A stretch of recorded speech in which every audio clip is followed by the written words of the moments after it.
Happy New Year, everyone. Welcome to 2025. Got a quick question for you. What if prioritizing yourself wasn't actually being selfish, but was essential? If you've ever felt guilty for setting boundaries, saying no, carving out time for yourself, I want you to listen to this video. I'm going to talk about how to make self-care a priority, how to set meaningful goals for the year, and how to do it without feeling quite as guilty as you might expect. If you don't know me, I'm Dr. Julia, psychologist and relationship coach. I talk about everything related to people pleasing, and today I'm going to talk about how to prioritize yourself without feeling guilty. I put out a series of videos starting last year when I opened the channel, and I'm trying to grow the channel so I can get more people involved in this movement to get away from people pleasing. So like this video and subscribe to the channel so that YouTube knows who to show this video to and help out your fellow people pleasers. Now, like I said, as I'm recording this, it's the beginning of the year. And traditionally, it's a time for setting goals and intentions. But those of us who are people pleasers, and I'm going to include myself in this, struggle with prioritizing ourselves.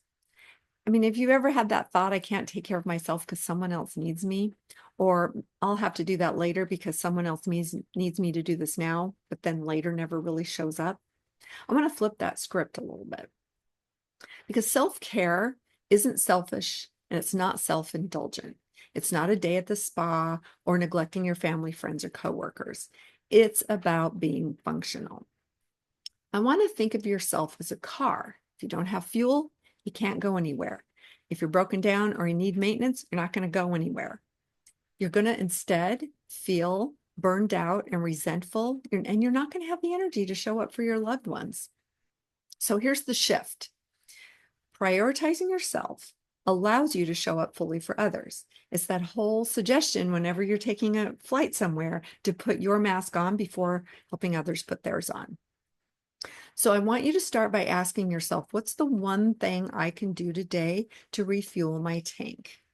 And this can be something small, and I really suggest starting small, like I'm going to set 15 minutes aside first thing in the morning and have a cup of tea and read an article. Or it could be bigger. I had a client once who repurposed a room in her house so she could have some alone time. And then she talked with her family how they could support her so that she could show up better for them. And when you do this, you aren't just helping yourself, you're helping everybody around you.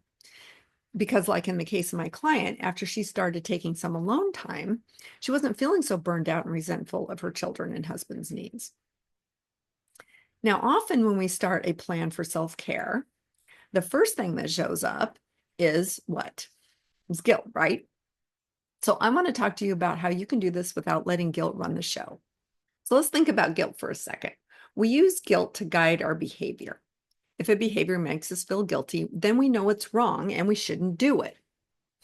But where does that feeling of guilt actually come from? Well, it comes from the thought, I shouldn't do that, or I should do that. It's a should statement. Now, let's turn our attention to if we do something different from what you would normally do. It's going to make you feel uncomfortable. You're going to feel awkward, unnatural, or uncertain. And when you feel like that, you're going to have a thought pop up that says, maybe you shouldn't have done that. Or maybe you should do that, right? You're going to feel uncomfortable, and then that thought is going to follow. A should statement is going to follow, right? So notice the should statement again. And do you see anything similar between the two? The one that follows the uncomfortable feeling is the same or nearly the same as the one that follows the action that we should actually not have done because it was wrong, right? So it's hard to tell the difference, and we end up feeling guilty, and then we think that because we feel guilty, it's wrong. But it could be we feel guilty because it's uncomfortable. This feeling of it being wrong is often coming from old beliefs or assumptions that we have, like it's wrong to be selfish. But those old assumptions or beliefs aren't reality. In reality, it's okay and often necessary to put yourself first sometimes. Otherwise, you can't take care of yourself and you can't take care of others. And in this case, guilt is not a moral compass. It's simply a reaction to feeling uncomfortable, unnatural, awkward, or uncertain. So when you prioritize yourself, it might feel uncomfortable at first because you're breaking an old pattern. And because you're breaking the pattern, you're just uncomfortable. So instead of letting guilt stop you, instead use it as a signal to check in with yourself. Am I breaking an old pattern that no longer serves me?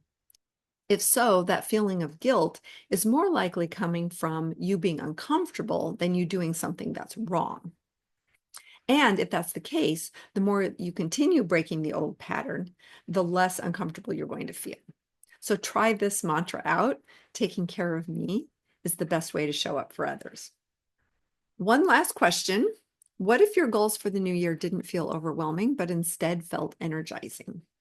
I want to talk to you about a simple process to go from that feeling guilty and overwhelmed to feeling empowered and enthusiastic about making some of these changes. The first thing I want you to do is just to sit down and reflect on what matters most to you. I want you to think about your relationships, your health, your career, your finances, or anything else you're really passionate about. Could be a hobby that you've always wanted to take up or that you used to do, but you've stopped for some reason. And I want you to determine which of those things would be most important for you to focus on this year. Start small. You don't want to bite off more than you can chew.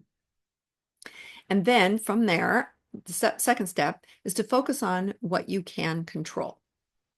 Don't stress over things outside your influence.